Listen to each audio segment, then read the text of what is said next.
Hello everyone, हमारा आज का टॉपिक है द लिमिटेशन एक्ट 1908। आइए शुरू करते हैं। सबसे पहले एक्ट के हवाले से कुछ इम्पोर्टेंट पॉइंट्स को देख लेते हैं, जैसा कि लॉ ऑफ लिमिटेशन को पास करने का ऑब्जेक्ट या रीजंस क्या थे। क्या लिमिटेशन एक्ट कोई राइट कन्फर करता है? लिमिटेशन लॉ किस चीज पर बेस करता है? क्या लॉ ऑफ लिमिटेशन महज टेक्निकलिटी या फॉर्मेलिटी है? इस एक्ट में सेक्शंस और आर्टिकल्स की क्या इम्पोर्टेंस है? अगर किसी पर्टिकुलर केस में एक से ज्यादा आर्टिकल्स अप्लाई हो रहे हो तो कौन सा आर्टिकल अप्लाई होगा? और सबसे इम्पोर्टेंट पॉइंट जिसे अच्छे से समझने की जरूरत है कि क्या लिमिटेशन लॉ किसी एप्लीकेंट को इसके लीगल राइट से डिप्राइव या इसके इस राइट को डिस्ट्रॉय या एक्सटिंग्विश कर सकता है? अब इन पॉइंट्स को वन बाय वन देख लेते हैं। First point, law of limitation को पास करने का ऑब्जेक्ट या रीजंस क्या थे? इस एक्ट को पास करने का मकसद लीगल मैटर्स को जल्द से जल्द सॉल्व करना, कोर्ट्स को किसी सर्टेन रेगुलेटेड पीरियड में रिलीफ या रेमेडी प्रोवाइड करने के लिए रेगुलेट करना और लेजी लोगों की बजाय विजिलेंट लोगों की मदद करना है। लेकिन किसी भी लीगल मैटर को जल्दी सॉल्व करने के लिए जरूरी है कि इसे फौरी कोर्ट के सामने लाया जाए, क्योंकि जब तक वो कोर्ट के सामने आएगा नहीं, कोर्ट इसे सॉल्व नहीं कर पाएगी।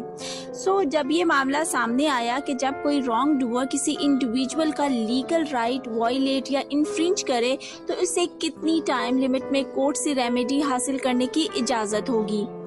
इस मामले को सुलझाने के लिए लॉ मेकर्स ने अपनी विजडम को अप्लाई करते हुए लॉ ऑफ लिमिटेशन बनाया, ताकि किसी भी पर्टिकुलर केस को कोर्ट में लाने के लिए लिमिटेशन डिटरमिन की जा सके।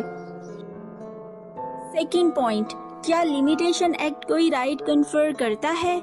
जी नहीं, लिमिटेशन लॉ कोई राइट कन्फर नहीं करता।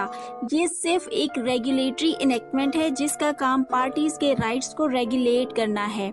लिमिटेशन लॉ बुनियादी तौर पर प्रोसीजरल स्टैट्यूट है और एडजेक्टिव लॉ की ब्रांच में फॉल करता है। ये ना कोई राइट क्रिएट करता है और ना ही किसी राइट को डिमोलिश करता है। थर्ड पॉइंट, लिमिटेशन लॉ की बेस क्या है? लॉ मेकर्स के मुताबिक लॉ ऑफ लिमिटेशन बुनियादी तौर पर पब्लिक पॉलिसी पर बेस्ड होता है और ऑलमोस्ट सभी सिविलाइज्ड स्टेट्स टाइम लिमिट्स को अपने लीगल सिस्टम में अडॉप्ट करती हैं। फोर्थ पॉइंट, क्या लॉ ऑफ लिमिटेशन सिर्फ एक टेक्निकलिटी या फॉर्मेलिटी है? जी नहीं, लॉ ऑफ लिमिटेशन सिर्फ एक टेक्निकलिटी या फॉर्मेलिटी नहीं है, बल्कि ये substantive law of the land है और इसे महज फॉर्मेलिटी भी नहीं समझा जा सकता, क्योंकि ये अपनी नौइयत के हिसाब से मैंडेटरी है। फिफ्थ पॉइंट, इस एक्ट में इस्तेमाल होने वाले सेक्शंस और आर्टिकल्स के बारे में है। लिमिटेशन एक्ट की खास बात यह है कि इसमें सेक्शंस और आर्टिकल्स दोनों पाए जाते हैं। इस एक्ट में आमतौर पर सेक्शंस आर्टिकल्स की एप्लीकेशन को कंट्रोल करते हैं, सिवाय इन पर्टिकुलर आर्टिकल्स के जो किसी सेक्शन की एप्लीकेशन को क्लियरली प्रिक्लूड्स ना कर रहे हों। सिक्स्थ पॉइंट, अगर किसी पर्टिकुलर केस में एक से ज्यादा आर्टिकल्स अप्लाई हो रहे हो तो क्या होगा? ऐसी सूरत हाल में एज पर रूल ऑफ इंटरप्रिटेशन वो आर्टिकल अप्लाई होगा जिसकी लिमिटेशन ज्यादा होगी। सेवेंथ पॉइंट, क्या लिमिटेशन लॉ किसी राइट को डिस्ट्रॉय या एक्सटिंग्विश कर सकता है? याद रखें, ये पॉइंट लिमिटेशन एक्ट का one of the most important point है और लिमिटेशन एक्ट को समझने के लिए इसे अच्छे से समझना बहुत जरूरी है। सबसे पहले तो ये समझ लें कि लिमिटेशन लॉ सिर्फ रेमेडी को बार करता है, ये राइट को एक्सटिंग्विश या डिस्ट्रॉय नहीं करता। हम इस कॉन्सेप्ट को एक आसान सी मिसाल से समझने की कोशिश करते हैं। फर्ज करें मिस्टर ए और मिस्टर बी दो दोस्त हैं। एक दिन मिस्टर बी ने मिस्टर ए से कहा कि वो उन्हें 10 लाख रुपए उधार दे दे तो वो ये रुपया उन्हें अगले 3 साल में वापस कर देंगे।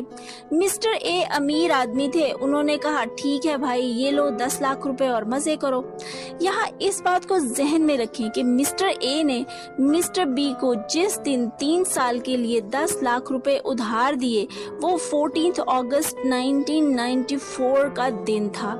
देखते ही देखते 3 साल का पीरियड खत्म हो गया और ड्यू डेट आ गई, यानी 14 अगस्त 1997। उस वक्त मिस्टर ए के पास पैसे की रेल पेल थी, इसलिए उन्होंने पैसे वापस लेने की डिमांड ही नहीं की। वक्त गुजरता गया और इनकी कोर्ट के जरिए सूट फाइल करके अपना लीगल राइट एक्सरसाइज करने का वक्त भी निकल गया, जो उन्हें 14 अगस्त 1997 से शुरू होकर 14 अगस्त 2000 तक मिला था।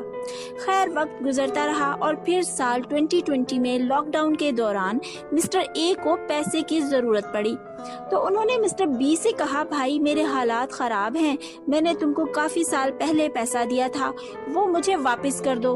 मिस्टर बी बोले, ना भाई, मेरे पास कोई पैसा नहीं है, आप यहाँ से जाएं, यानी पैसे देने से साफ इनकार कर दिया। मिस्टर ए बड़े परेशान हुए और मिस्टर बी से बोले, मैं तुम्हें कोर्ट में देखूंगा। इसी परेशानी में वो एक वकील साहब के पास पहुंचे और कहा, भाई मुश्किल की इस घड़ी में अब तुम ही मेरी मदद कर सकते हो, मेरा पैसा वापस दिला दो। वकील साहब ने मिस्टर ए की कहानी सुनने के बाद कहा, भाई कोर्ट आपका पैसा नहीं दिला सकती। इस पर मिस्टर ए ने कहा, लॉ तो कहता है where there is a right there is a remedy, तो यहाँ चेम्बर में बैठे बैठे मेरे केस का फैसला कैसे कर दिया। इस पर वकील साहब मुस्कुराए और कहा, जनाब, law helps the vigilant not the indolent. Mister A ने कहा, तो फिर मेरे राइट का क्या हुआ? लॉ मेरे राइट को प्रोटेक्ट नहीं करता।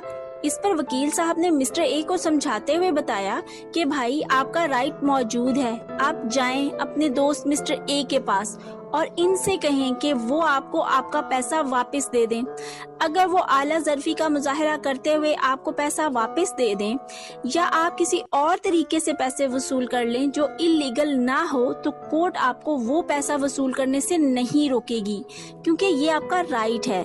लेकिन चूंकि आपको कोर्ट के जरिए लॉफुली पैसे रिकवर करने की रेमेडी एक स्पेसिफिक टाइम पीरियड के लिए मिली थी, जो 3 इयर्स थी, वो अब सीज हो चुकी है। लिहाजा अब आप अपने इस राइट को लीगली इन्फोर्स नहीं कर सकते। वकील साहब ने मिस्टर ए के सामने मजीद वजाहत करते हुए कहा, जनाब, लिमिटेशन सिर्फ रेमेडी को बार करती है, राइट को एक्सटिंग्विश नहीं करती। लिहाजा अगर कोई एप्लीकेंट चाहता है कि इसके राइट्स लीगली इन्फोर्स हों, तो इसके लिए जरूरी है कि वो with in specified time court में आए। वो देर से कोर्ट में आकर ये नहीं कह सकता कि उसे पता ही नहीं था, क्योंकि कानून की नजर में ignorance of law is no excuse. यहाँ ये सवाल भी इम्पोर्टेंट है कि मिस्टर ए को 3 इयर्स का टाइम पीरियड ही क्यों मिला। इसका जवाब है कि मिस्टर ए को 3 इयर्स का लिमिटेशन पीरियड इसलिए मिला था क्योंकि डेट्स या स्पेसिफिक परफॉर्मेंस के पर्टिकुलर केसेस में लिमिटेशन पीरियड 3 इयर्स होता है। अब सवाल ये है कि क्या हर एक केस की लिमिटेशन 3 इयर्स ही होती है? तो इसका जवाब है बिल्कुल नहीं। लेकिन क्यों? क्योंकि इस एक्ट में एक बाकायदा शेड्यूल दिया गया है जिसमें मुख्तलिफ किस्म के केसेस के लिए उनकी नेचर के मुताबिक लिमिटेशन डिटरमिन कर दी गई है।